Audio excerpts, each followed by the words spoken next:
Well, good morning. Good morning. Chris Bernard here, Doc29 Consulting. Happy Monday. Welcome to the 11 a.m. Monday morning marketing webcast. What is our topic today? Don't even know. Before we get started, actually, I've had some. Good morning. Good morning. Chris Bernard here, Doc29 Consulting. Happy. Man, that's what happens when you have the YouTube version open as you're actually doing the webcast. So make sure you don't do that. I'm actually going to turn that off. Got a couple things going on. All right. So first thing, I've got a couple comments about the old bracelet and where did it come from? There's a story to everything, right? So wanted to share that with you guys before we got too far down the path here. For those of you that are, gosh, the last year, 2020, has told us or showed us just how important relationships are. So we have at our church, we have churches obviously every Sunday or whatever it is, which are great. There was a great message actually this week. I'll post that for you. It was actually kind of right in line with what I'm talking about here in terms of community. But the reason I bring this up is because we're very fortunate. We have a small group. If you have challenges in life, difficulties in life, questions in life, God did not design us to just kind of walk this planet alone. He gave us, relationships, not only with the Father through the Son, Jesus Christ, but also with other believers. And even people that are not believing yet in faith, right? People are just kind of exploring that. So very blessed to be in a wonderful small group. And one of my best friends has a daughter. He has a son too, but the daughter made this for me. So really just, again, just how awesome God has actually designed kind of relationships and people to desire those relationships. And it was just a sweet, act of kindness that his daughter just gave to somebody in the group. So just really, really, really, really special. So if you are not involved in a church that's a Bible-believing church, I strongly suggest you get there because that's where the strength and comfort and peace and joy can come from in the midst of all the crazy turmoil that's going on. But also to take it even a step deeper is to find yourself in a biblically based small group. Just grow up a bunch of people, friends, people in the church that you trust and are kind of working through life together, and you get together on a regular basis. Our group gets together every other week and discusses something in terms of the Bible or just even topics that are concerning for you guys in your specific life stage. So wanted to share that with you because I've got a couple questions already this morning on it, and I wanted to kind of address that. So anyway, yeah, not formal, uniform repair, right? Anyway, I did a Bidenism there. That's all good. All right, so we're talking about the prospect to customer path analysis. I'm going to, do I share this with you? Let me share this with you. It's actually kind of fun. Going to bring this over. Whoops. My brain works really, really simple-like, okay, as you can tell, right? And it's not meant to be insulting to anyone here, okay? But the critical piece of graphic data that I'm going to show you today goes around one specific piece that,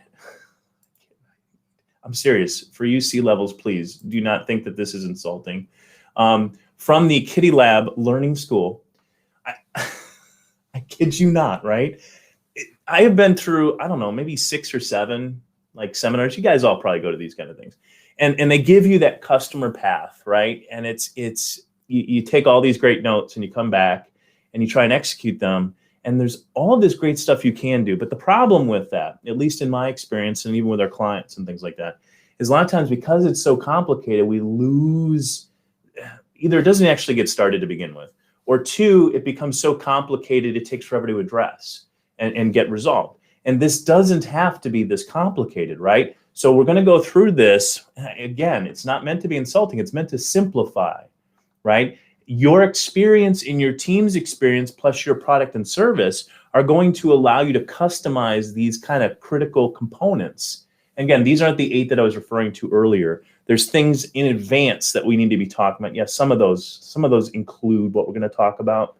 Let's see if I can pull that data point up real quick.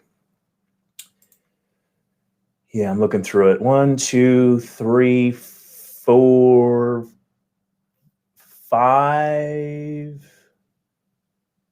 parts out of the 8 are pre thought process before even awareness, right? So kind of doing that. So I'm not trying to complicate things, but when I do see this being executed, the awareness, appeal, ask, act, and advocate, turning people from not knowing who you are to being actual proponents of your product or service, what we end up seeing there is that there's some things that are often missed.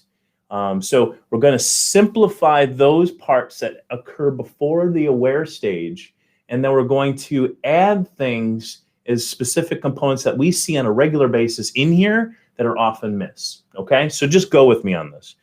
I know some of this is revisiting a lot of stuff you've already done, but guys, simplicity is going to get you far greater than adding complexity to this. And especially as your organization grows, especially as it's complicated, where you start having more and more components, you can do one or two things and do them well, okay? Execute in that, because you're going to have multiple teams playing into each part of these. So you can see where this can get really complicated, especially when you start asking for reports and things like that. So again, I don't need to map it out here.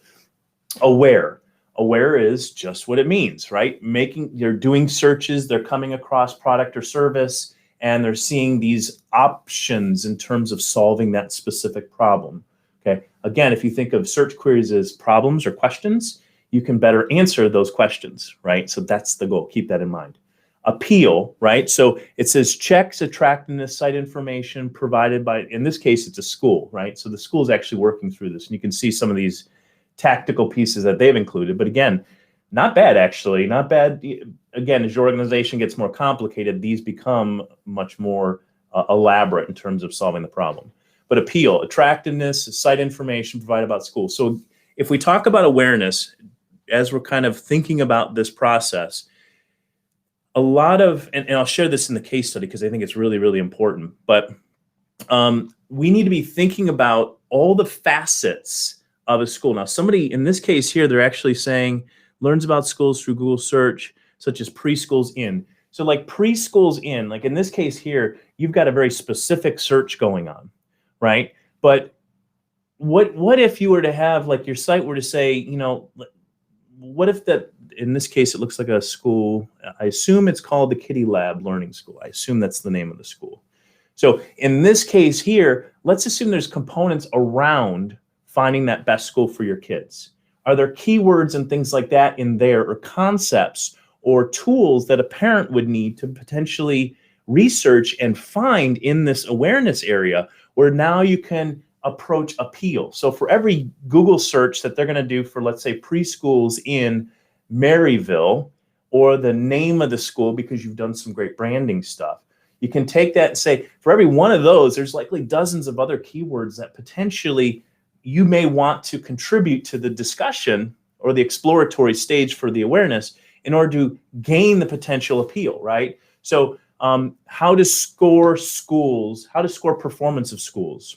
I'm making this up, right? So if that is an article that I can craft and that keyword kind of makes sense and is a good one to go after, I can then see how that could fit into the appeal stage, right? Because if they come on, they do that search, they come onto the page, now I have the opportunity to help set the tone for comparisons of product or potential opportunities for their children. I can now gain that business. I can gain that interest. And see, now I can just, with that page, go ahead and ask them to get involved. A lot of times, I'm not messy. For every one time we see this done right, literally there's dozens upon dozens that we don't even ask for the business. We craft a landing page and then we just get rankings for it, and then we don't ask the question. You need to be able to take the customer through a couple of things. When you talk about building a page, there's 3 components to it.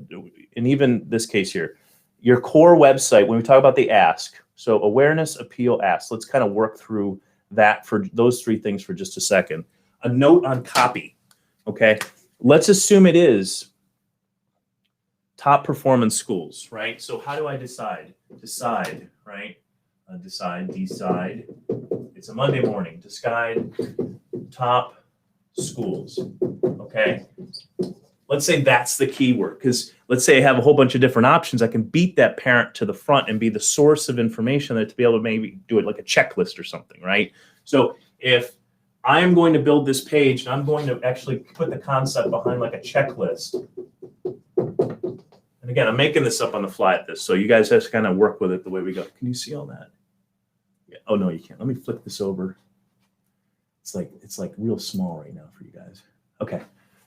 So decide on the top schools. So if I'm a parent in this, I guess it's Merville, I'm guessing.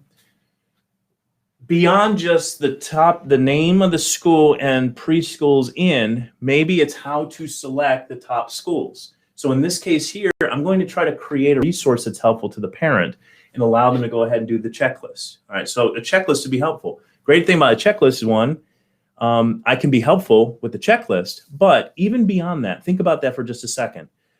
If I know what my unique value proposition is as a company, or in this case as a school, I can actually kind of feature some questions that give my school the better answer to that solution set, right? It's obvious that out of those, say 10 questions, 3 of them are like right in my prime, like I do this the best.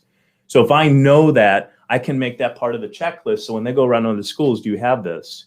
They go, no, okay, that's something important to me. So we do the same thing for like in medical, right? So if I have a specific technique or process that focuses on something and it contributes significantly to, let's say, the patient's health, then I'm darn well going to make sure that that's there. And if it's a proprietary kind of situation I can even brand, I'm going to be doing that. So, right, so I created this page, and this goes back to the awareness, appeal, and ask, right? So I go ahead and create this page.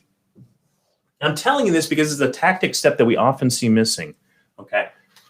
So that's going to be this title of this page, and it's going to be your checklist, right? But before I do my checklist, I'm actually going to, here's the deal.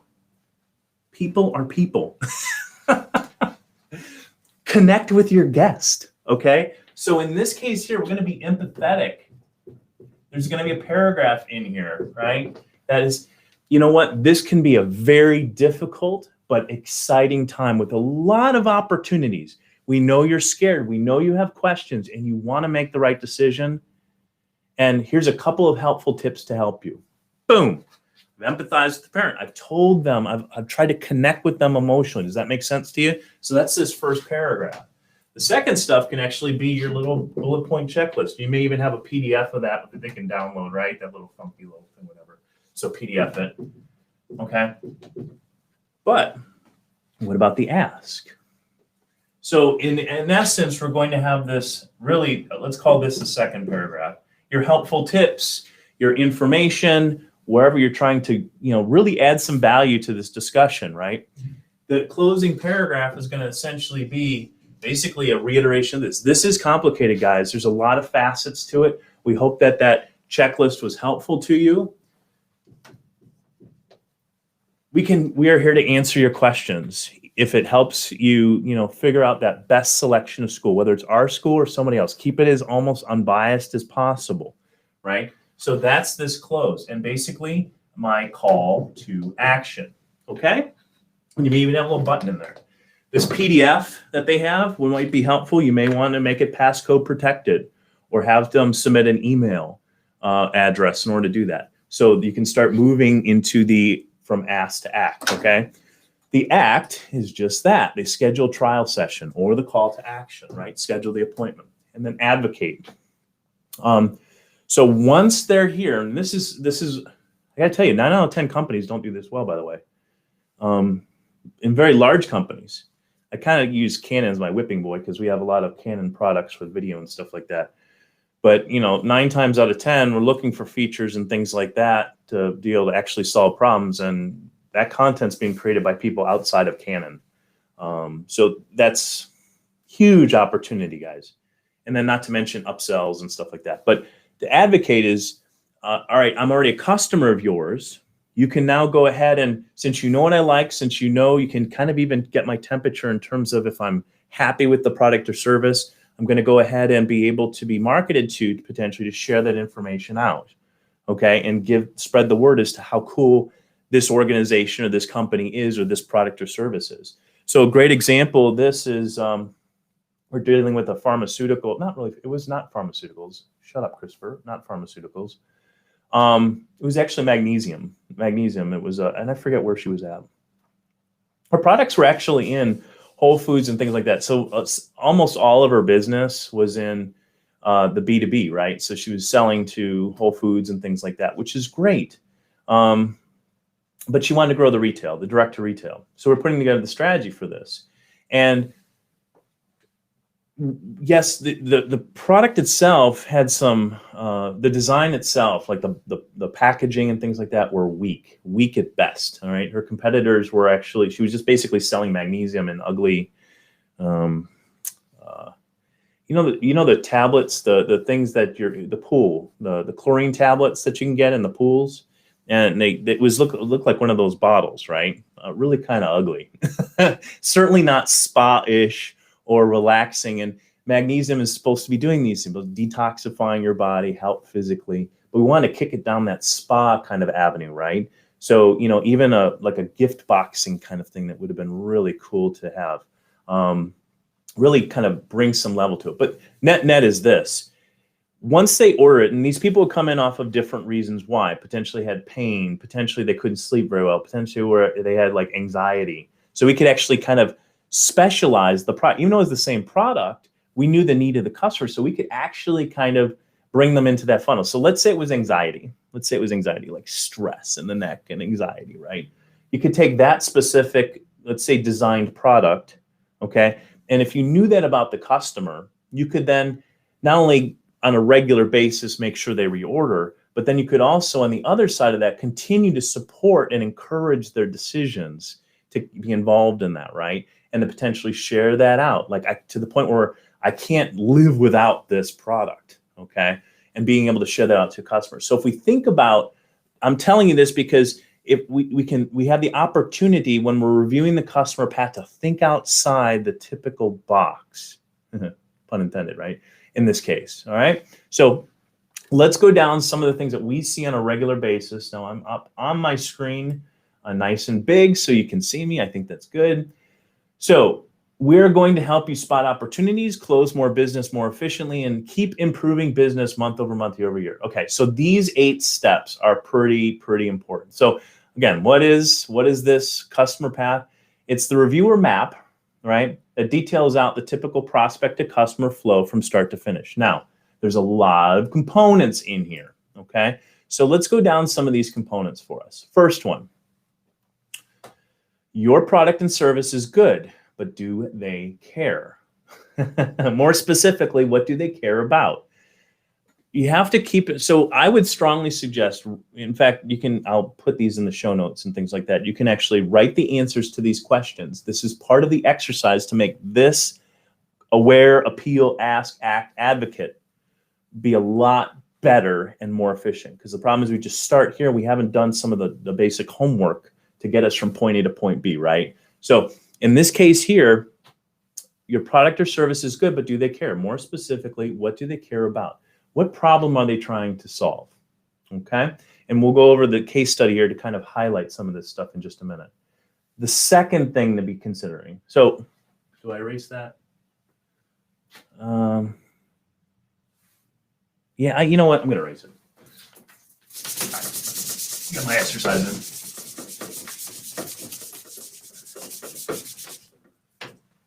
Schools are going these digital whiteboards, which I think are like close to $30,000, and I just have to spend more money on markers. It's cool. And get a little exercise in at the same time. It's a beautiful thing. So the first one, address the pain or problem. So product or service, okay? Product or service. And more specifically, right, we're going to say address the pain. No, not paid, pain. Gosh, this week's starting off great, right? So product or service, address the pain, right? Or the problem they're trying to solve. That's the first thing. Second thing, identify what you do better than your competition as it relates to that pain or problem. Because it may not be as obvious as you think it is. I'm going to challenge you to, a lot of us kind of start at mission statements, but when this is kind of complicated, not complicated. You can see where a lot of businesses get in the weeds with this one, right? So one of the things that we do in terms of a consultancy is we go in and we interview the executive drivers of the company, right? What do they think about the product and service competition? What are your top products in terms of average order size and margins, and where's the industry's going? All that's an executive interview. We then do what we call a customer analysis, and it could be a B2B or a B2C. And that customer analysis has a bunch of data and facts and things like that why they buy and all this great stuff that we can pull down from the web and paid sources. And then the third leg of that stool is going to be the competition, right? The actual laying out the map. Really, it's a big Excel document with the competitors and then the things that we're talking about that are important. And then we just kind of highlight what's important in terms of the Excel document, which is a simple competitive analysis, right? How do you look? So we're testing those things, and then we mix all those things up, and we have the strengths, weaknesses, opportunities, and threats, and we make our positioning statement, all that great stuff. But all that to say, you need to honestly know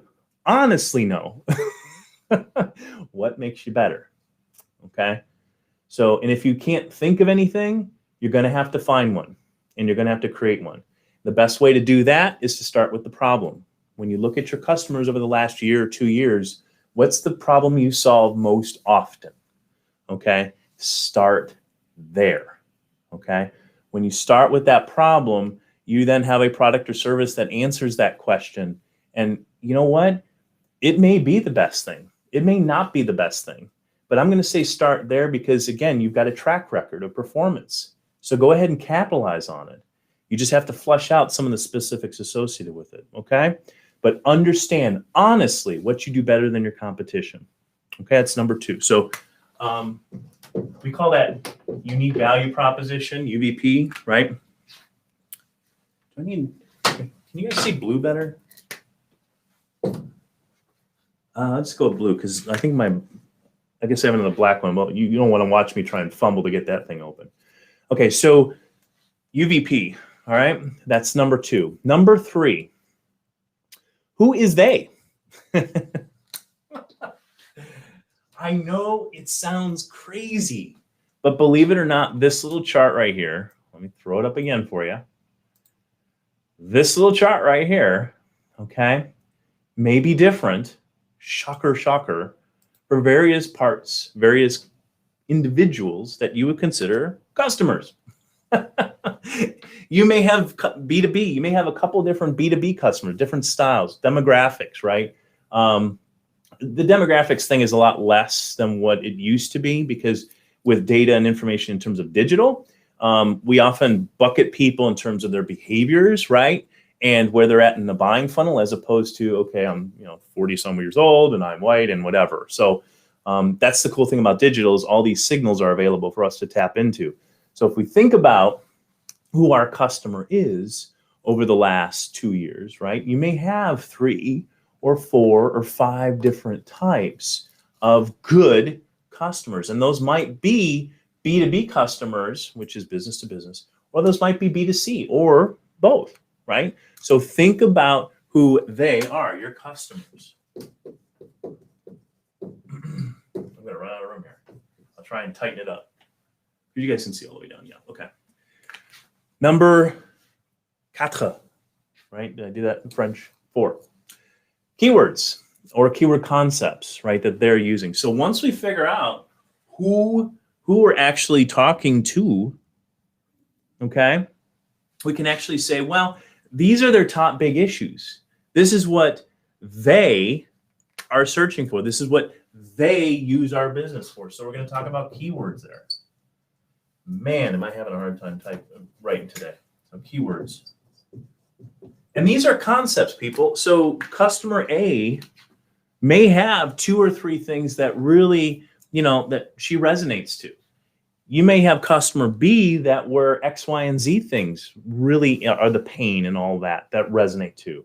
So again, you can see that you may have a couple of different customers that you're targeting, and obviously those paths are going to change.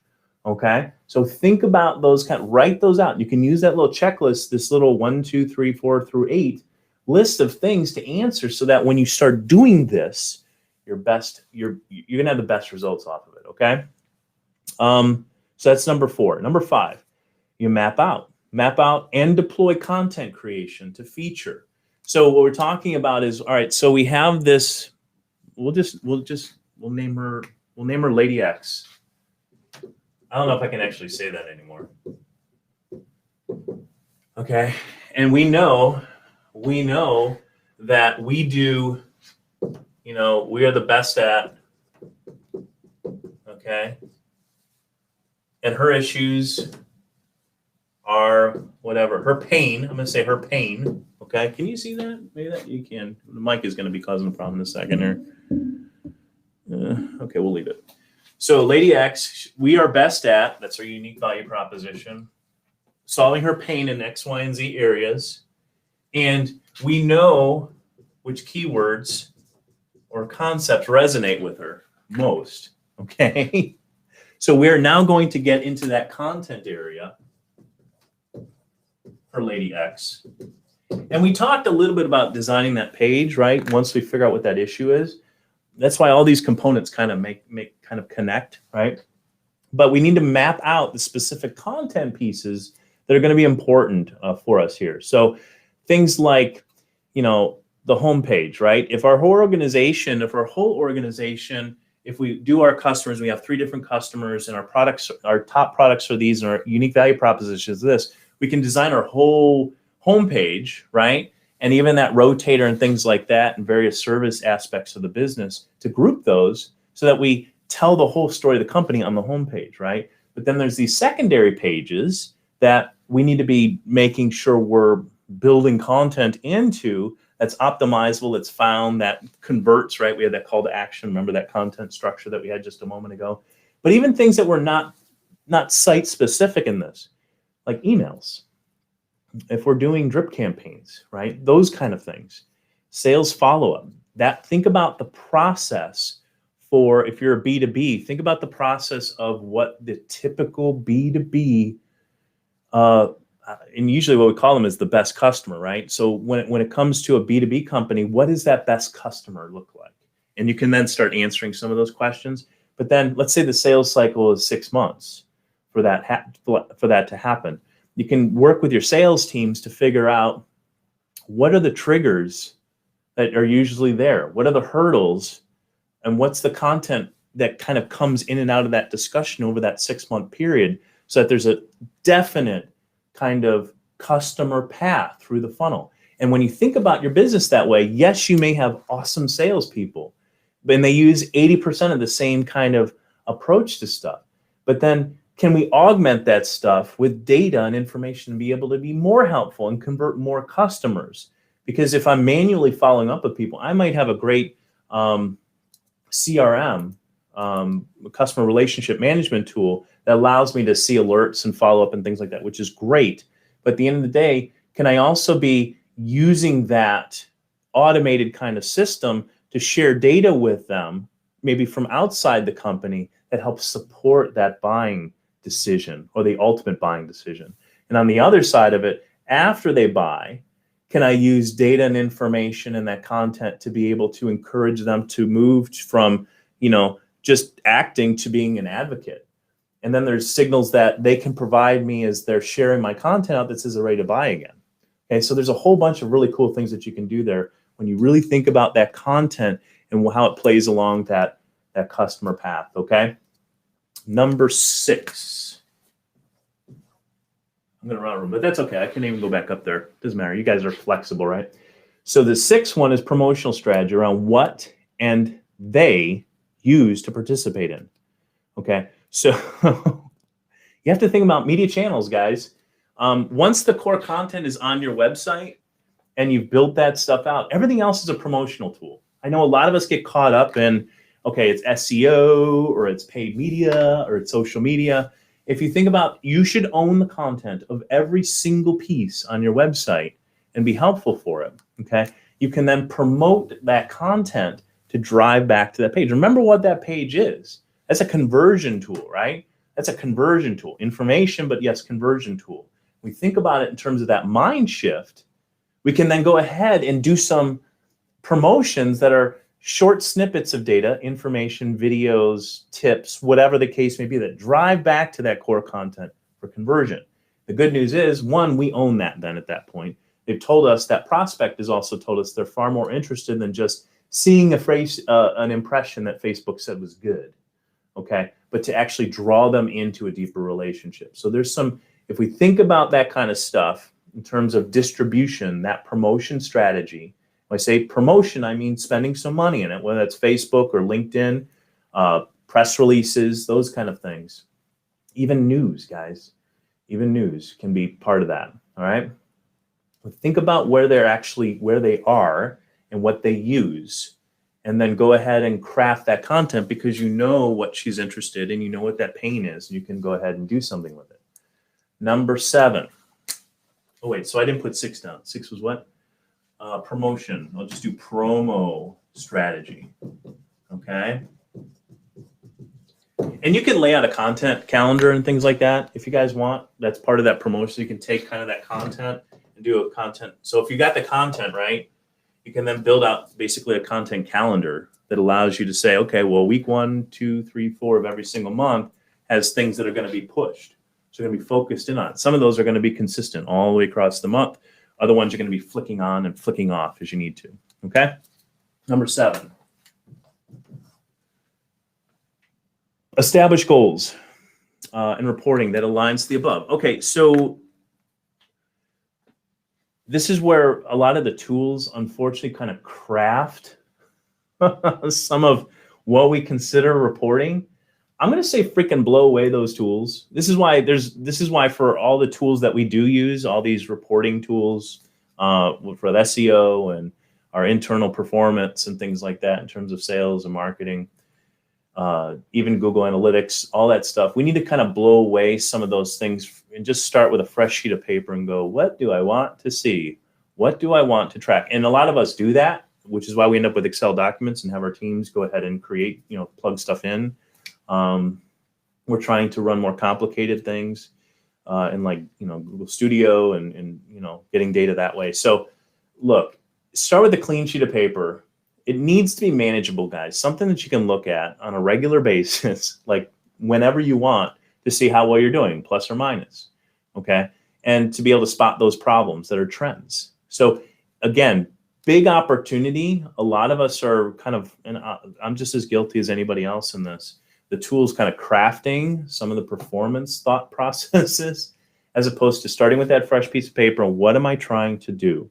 Okay, because believe it or not, if you're reviewing this customer path analysis, let's say once every year or twice a year, you're going to be continually improving and building parts of that process that will continue to grow the business, because you're going to be reflecting on the most important thing, the customer, and getting more of them, or finding more of them, and then making them loyalists and advocates, right?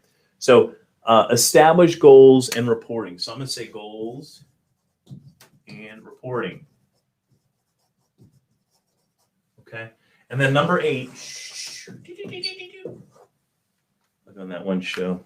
Can you guys see that there? Is that 8? You will be when I finally get to it. All right. So kind of what I mentioned before, and you have to repeat the process.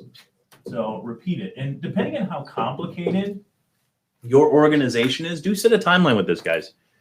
If you think you can do 2 a year, you're probably wrong. I'm just saying, you're probably wrong, because it can get, one, you need some time for things to flush out. Okay, but if you can do it twice a year, that would be great. I think you need to be reasonable in your expectations. I think going through this process at least once a year is required.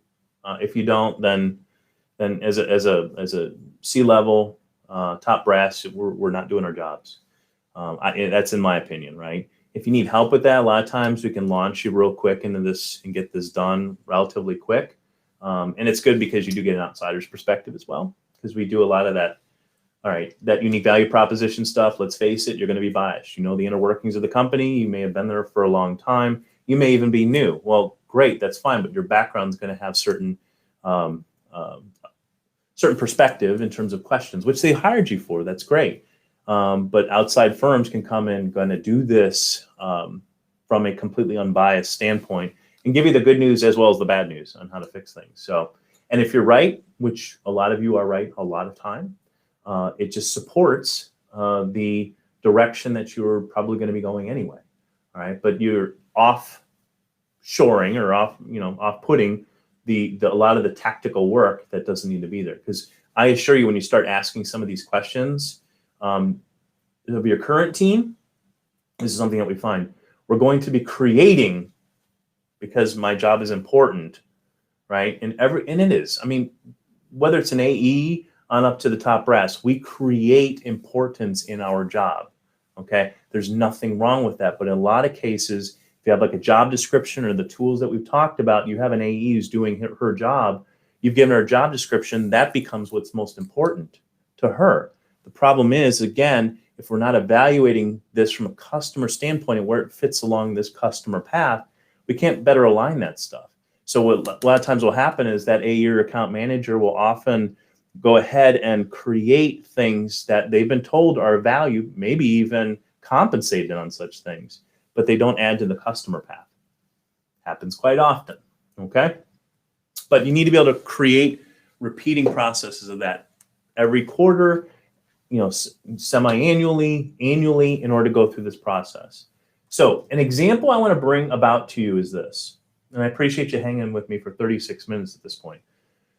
We have we had a prospect call last week, and the prospect call was for a security company. And the security company does these, like when you go to the mall, you see those the fences that pull down, their hours are closed. Well, this is becoming more and more popular, right? For obvious reasons.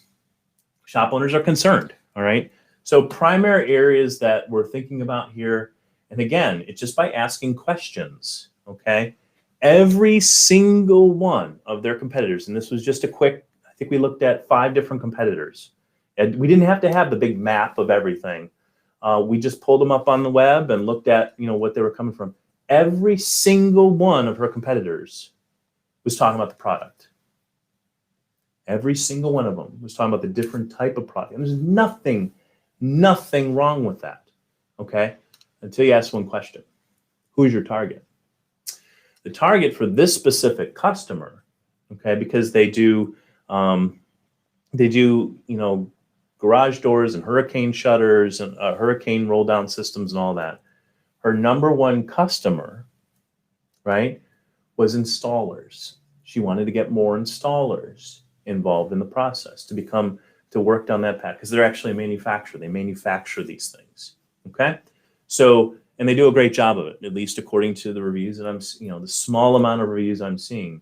And they're very busy, but they want to go ahead and basically sell to installers, basically changing how they distribute. Remember price, product, promotion, distribution. Remember those in 4 Ps of marketing or whatever it is. So her customer is installers. All of her competitors are sharing with, if they're going after installers, the types of product, right? The installers already know about this stuff. Now, you may have resource guides and things like that are necessary for that, but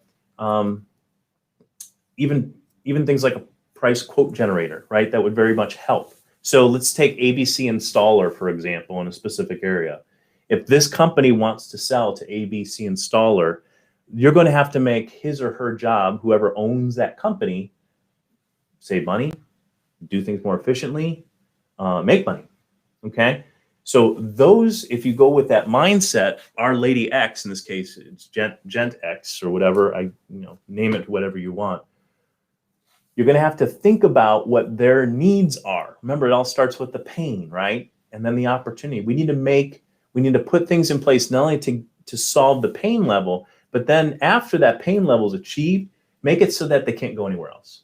Whether that's the quality of product in this case for manufacturing, or whether it's easy quote generation, right, for this specific type of product, to make that installer just happy as a pig in slop, right, in order to do this stuff. So again, thinking about that stuff in advance. And then, no, that's pretty much it. Yeah. So the other side of that was, because we know who we're targeting, okay, we started to look at some of the unique value propositions offered by the company and where they had the most success. And they were having the most success with gun shops, bars and restaurants, and jewelers specifically. Okay, for I don't know, for obvious reasons, right? Especially the gun shops and the jewelers, I can definitely see that being the case. Really needing a review on their security and stepping things up.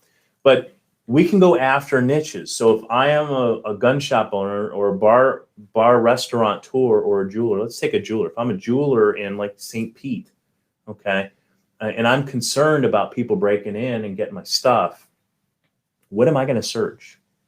Okay. So when we think about that customer, we're going to say jeweler X. And if we think about jeweler X, we think about the keywords, right? And the content and the promotional strategy necessary to the point where, okay, if we're going to talk about riots, well, I'm talking about riots, no big deal. It's a fact of life, what's going on, right? That fearful situation can be answered by a company like this, right? So even going back to, okay, I'm a jeweler, I own a jewelry store, and I'm worried about I'm concerned about am I protected, and if I need to get something, can I do that, right? How can I build up or harden my structure in order to do that? What am I going to search in? What kind of content am I looking for? Now talk about promotion. That's this one down here. A lot of these riots or a lot of these potential riots are kind of broadcast, right? So you talk about, go back to this again. If those riots, so for example, last week, and I'll give you this real one in Tampa, right? So there was a discussion of a protest that was occurring. It launched, I heard about it on Monday or Tuesday of last week. It was for Saturday. I don't think anything happened. Thank you, God, for that. But they're already saying where they're going to be at, right? So if that's the case, can I then, because I know the concerns, I might not be able to impact the specific business within 4 days, but they might be doing search queries to understand stuff. Can I go ahead as the company that represents them, have a campaign set up to where I'm basically flicking things on in certain cities because they sell nationally, okay? So can I just flick that, I'll call it the protest campaign on for that specific city in terms of AdWords? Have all the keywords built out. I know what bucket, I know that's a jewelry store, so jewelry store X. I know what my best unique value proposition is. I know what their pain point is. I know which keywords to go after. I know what city. So I can flick those things on and off, and I've got my campaign set up. So again, that's just one example of how working through the customer path, okay, will result in a very simple, easy campaign strategy that's going to allow you to be repeatable over and over and over again. Okay, so I hope that helps. If you guys, I didn't see if I had any questions or not. If you have any questions or anything like that, feel free to jump in and shoot me an email. You can actually schedule a complimentary consult with me.